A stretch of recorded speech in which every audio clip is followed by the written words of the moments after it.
దెబ్బ అదిరింది కదా. పాకిస్తాన్ మాత్రం గజగజ వణుకుతుందనమాట. మనం నిన్నే మాట్లాడుకున్నాం ఏదో గట్టిగా ప్లాన్ చేస్తున్నారని. సో ఇది మాత్రం అన్ఎక్స్పెక్టెడ్ ప్లాన్. దెబ్బకి పాకిస్తాన్లో ఉన్న టెర్రరిస్ట్ క్యాంప్స్ అన్నీ మాత్రం గజగజ వణికాయి. ఆపరేషన్ సింధూర్ ప్రోగ్రామ్ మాత్రం ఫుల్ సక్సెస్ అయిందనమాట.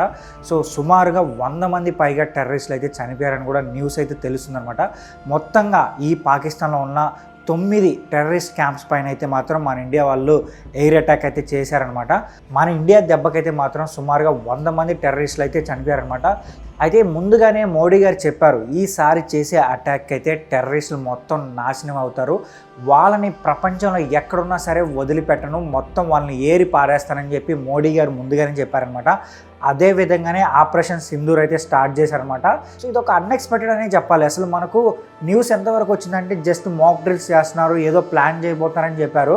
సో ఆ పాకిస్తాన్ వాళ్ళు కూడా ఇంతవరకే తెలుసు, మాక్ డ్రిల్స్ జరుగుతున్నాయి ఇండియాలో మాత్రమే తెలుసు అనమాట. సో వాళ్ళు కూడా ఏమనుకున్నారు, సరేలే వీళ్ళు ఏం చేస్తారులే, ఏం అటాక్ జరుగుతాయిలే అని అనుకుంటూ ఉన్నారనమాట. మన ఇండియా చేసిన అటాక్ అయితే మాత్రం వాళ్ళు మైండ్ బ్లాక్ అయిపోయింది. అసలు వాళ్ళైతే ఇంకా దీని నుంచి కోలుకోవడానికి కూడా కొంచెం టైం పడుతుందన్నమాట. పాకిస్తాన్ వాళ్ళు కూడా కొంచెం అఫీషియల్గా అయితే చెప్పారనమాట, 5 క్యాంప్స్ పైన అయితే అటాక్ జరిగిందని చెప్పారు. బట్ ఓవరాల్గా 9 క్యాంప్స్ పైన అయితే అటాక్ జరిగింది. 100 మంది పైగానే టెర్రరిస్టులు అయితే చనిపోయారని చెప్పి చెప్తున్నారనమాట.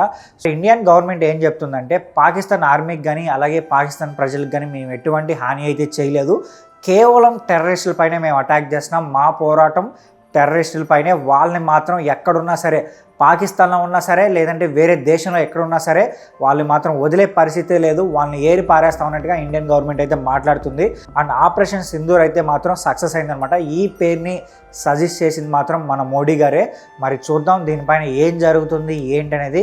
సో మీరేమనుకుంటున్నారు కూడా కింద కామెంట్ చేయండి. అలాగే ఈ వీడియో నచ్చితే మాత్రం మా ఛానల్ సబ్స్క్రైబ్ చేసుకోండి.